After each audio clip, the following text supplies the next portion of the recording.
نحمدہ و نصلی علی رسول الکریم۔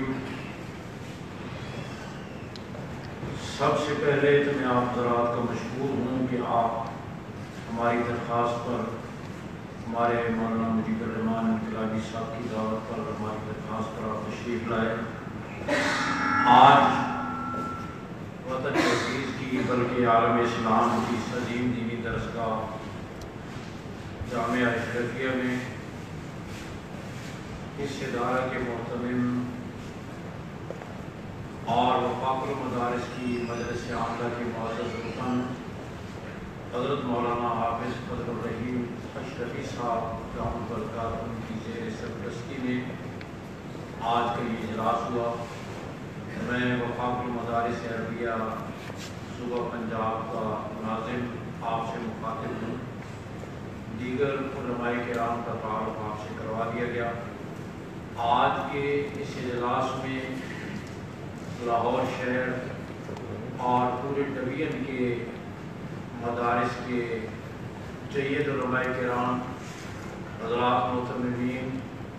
مختلف جماعتوں کے ذمہ دار حضرات یہاں تشریف لائے اور کثیر تعداد میں حضرات علماء کرام نے شرکت کی اور اس بات پر غور و فکر کیا گیا اور آج کے اجلاس میں یہ بات کہی گئی کہ دینی مدارس نے، علماء کرام نے، مساجد نے ہمیشہ وطن عزیز کے دفاع اور وطن عزیز کے وقار کی سربلندی کے لیے کام کیا ہے۔ کوئی بھی مشکل موقع آیا، قوم کو مصائب سے نجات دلانے اور ان مسائل کے حل کرنے کے لیے ممبر و محراب سے بھرپور انداز میں آواز اٹھائی گئی۔ جب یہ کورونا کی وبا کا سلسلہ شروع ہوا تو اس وقت وفاق المدارس عربیہ پاکستان کی مجلس عاملہ کا ہنگامی اجلاس ہوا دارالعلوم کراچی میں، اور علماء کرام نے فیصلہ کیا کہ مدارس پر چھٹیاں کر دی جائیں تاکہ قوم کے ساتھ یکجہتی کے اظہار بھی ہو اور ہمارے طلباء مختلف علاقوں میں جا کر، اپنے اپنے علاقوں میں جا کر قوم کو رجوع اللہ کی ترغیب بھی دیں اور ویلفیئر کا کام بھی کریں۔ خوف کی کیفیت ہے، اس کیفیت سے بھی نجات ہے۔ اگرچہ ہمارا سالانہ امتحان وفاق المدارس کا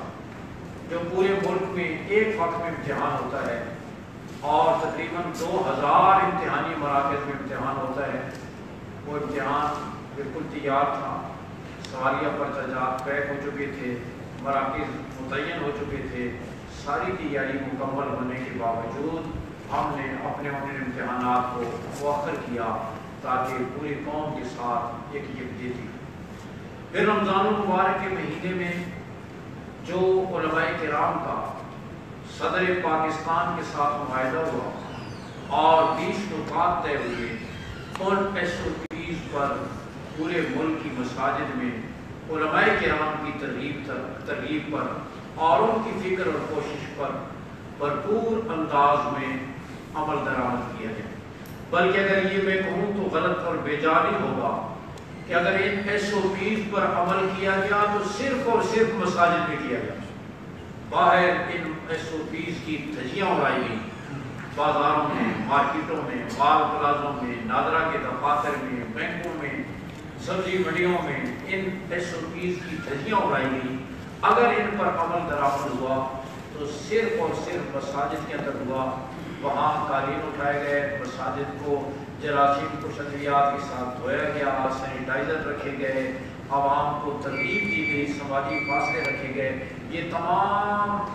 SOPs پر عمل درآمد صرف اور صرف مساجد کے اندر ہوا اور کہیں ممکن نہیں ہوا، اس لیے کہ ہم یہ سمجھتے ہیں کہ یہ ملک ہمارا ملک ہے اور تمام ذرائع ابلاغ ایک طرف اور ممبر و محراب کی طاقت ایک طرف، اور الحمدللہ علماء کرام نے اس ممبر و محراب کی طاقت کو، اپنی اس طاقت لسانی کو انہوں نے قوم کے مفاد میں تحفظ کے لیے، اس وبا سے نجات اور اس کے خاتمے کے لیے استعمال کیا۔ دعائیں بتائیں، آباد بتائے، ترغیب کی، آباد کی طرف راغب کیا۔ اور علماء کی کوششوں سے یہ سب کچھ ممکن ہوا۔ اس وقت ہمارے سامنے دینی مدارس کا مسئلہ ہے کہ ہمارے دینی مدارس تقریباً 3 مہینے سے بند پڑے ہوئے ہیں،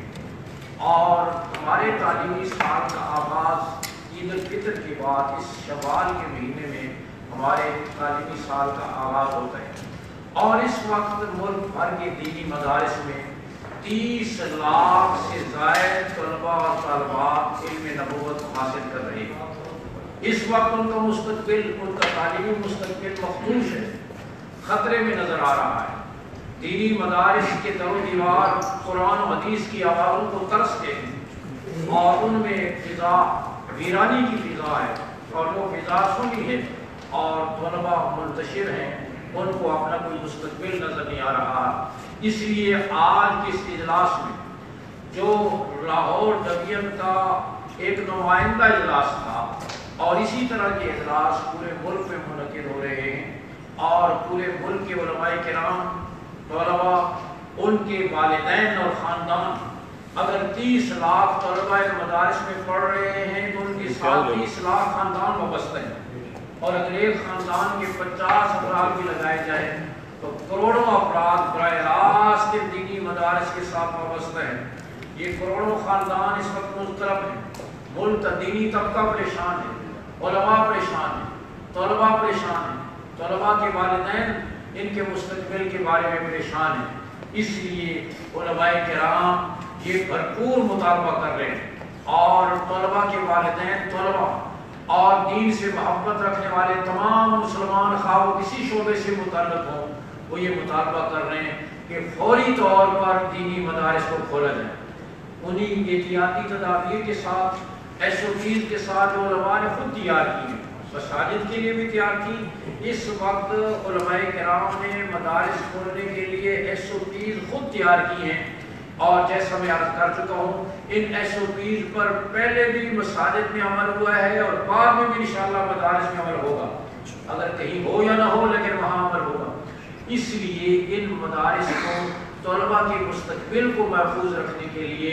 اور ان در و دیوار کو قرآن و سنت، قرآن و حدیث کی تعلیم کے انوارات سے منور کرنے کے لیے فوری طور پر مدارس کو کھولا جائے۔ بند کرنے کے متحمل نہیں ہو سکتے۔ ہم اپنی قیادت سے بھرپور مطالبہ کرتے ہیں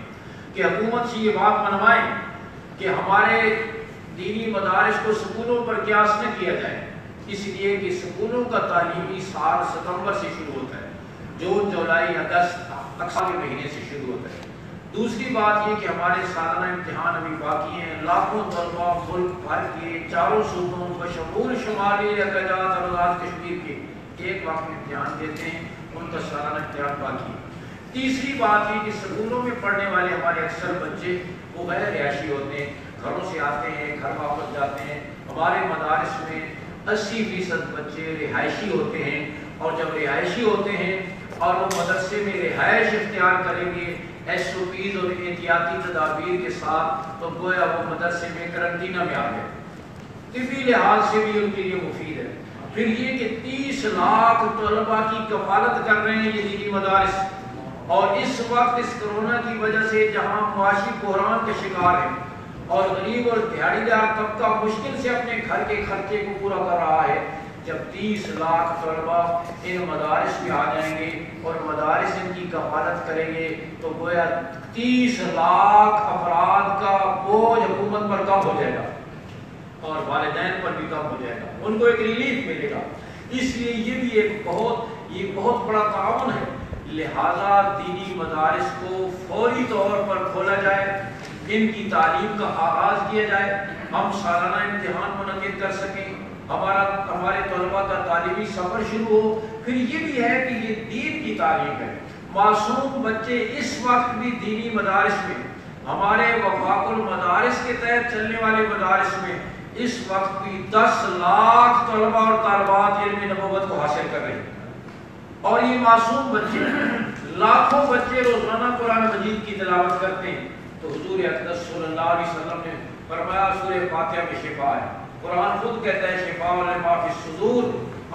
یہ قرآن کے اندر شفا ہے،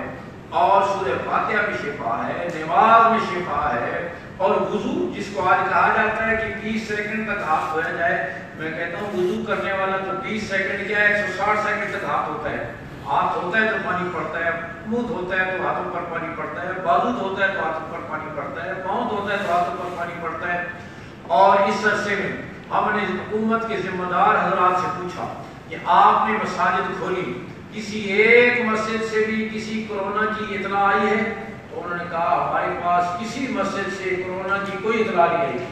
کسی مسجد کا نمازی اس سے متاثر ہوا ہو تو جہاں اور اسباب استعمال کرتے ہیں، سینیٹائزر استعمال کرتے ہیں، ماسک استعمال کرتے ہیں، دیگر احتیاطی تدابیر کرتے ضرور کریں، ان پر کوئی رائے نہیں ہے، دو رائے نہیں ہے. دین اسلام اس پر کوئی قدغن اور پابندی نہیں لگاتا، لیکن وہ ہماری احتیاطی تدابیر ہیں. لیکن یہ قرآن و حدیث کی تعلیم، یہ رب کی طرف سے بتایا ہوا علاج ہے. اس کے اختیار سے اللہ کی رحمت نازل ہوتی ہے. اور یہ جب لاکھوں بچے روزانہ قرآن مجید پڑھیں گے، حضور صلی اللہ علیہ وسلم کی حدیث کو پڑھیں گے، تو اس کی وجہ سے جو رحمتیں نازل ہوں گی، ان رحمتوں سے انشاءاللہ وطن عزیز کو اللہ کورونا سے بھی اور دیگر وباؤں اور آفات سے بھی نجات عطا فرمائے. اس لیے یہ ایک بہت بڑا سبب ہے بچاؤ اور نجات کا. ہم لاکھ کوشش کریں، وبائیں بھیجتے بھی اللہ ہے اور دور بھی اللہ ہی کرتے. اور اس لیے اس وقت ضرورت ہے کہ پوری قوم اللہ کی طرف رجوع کرے، اور خاص طور پر یہ معصوم بچے جو سفر کر کے آتے ہیں. دینی تعلیم کے سفروں کی وجہ سے بھی علماء نے لکھا ہے وبائیں دور ہوتی ہیں، آفات دور ہوتی ہیں. بخاری شریف کے پڑھنے سے وبائیں دور ہوتی ہیں، قرآن کے پڑھنے سے وبائیں دور ہوتی ہیں. تو یہ تو ہم اللہ کا شکر ادا کریں کہ ملک میں ہزاروں مدارس موجود ہیں، لاکھوں بچے پڑھ رہے ہیں، حکومت کا کوئی ان پر خرچ نہیں ہوتا. اپنے طور پر یہ انتظام کر کے اتنے بچوں کی کفالت بھی کر رہے ہیں، ان کو تعلیم بھی دے رہے ہیں، اور پورے وطن اور پورے ملک کے لیے اللہ کی رحمتوں کے نازل ہونے کا ذریعہ بھی بن رہے ہیں، سبب بھی بن رہے ہیں. اس لیے ہم بھرپور مطالبہ کرتے ہیں اپنی قیادت سے کہ وفاق المدارس عربیہ پاکستان کی قیادت اور اتحاد تنظیمات مدارس دینیہ بھرپور انداز میں حکومت سے یہ بات منوائیں کہ مدارس کے صبر کا پیمانہ لبریز ہو رہا ہے. ان طلباء کو ہم نے سنبھالنا ہے، ان کے مستقبل کو ہم نے سنبھالنا ہے، ان مدارس کے در و دیوار کو ہم نے قرآن و حدیث کے انوارات سے منور کرنا ہے. لہذا ہر قیمت پر ان مدارس کو کھولا جائے اور ان مدارس میں احتیاطی تدابیر کے ساتھ تعلیم کا آغاز کیا جائے تاکہ وطن عزیز پر اللہ کی رحمتوں کی بارش ہو اور ہم اس وبا سے نجات پائیں. اس سلسلے میں پورے ملک کے اندر آواز اٹھ رہی ہے اور ہم اس وقت تک اپنی یہ پرامن آواز اٹھاتے رہیں گے جب تک مدارس کے دروازے کھول نہیں جاتے اور جب تک مدارس میں تعلیم کا سلسلہ شروع نہیں ہو جاتا. میں آپ حضرات کا بہت مشکور ہوں کہ آپ حضرات تشریف لائے اور ہماری اس آواز کو آپ پہنچانے کے ذریعہ بن رہے ہیں. اور یہ آواز دین کی آواز ہے، دین کی سربلندی کی آواز ہے، بلکہ میں کہوں کہ یہ وطن عزیز کے تحفظ کی آواز ہے اور اس قوموں سے نجات کے اسباب کی آواز ہے. اللہ ہم سب کو عمل کی توفیق دے. باپ دعوانا الحمدللہ رب العالمین.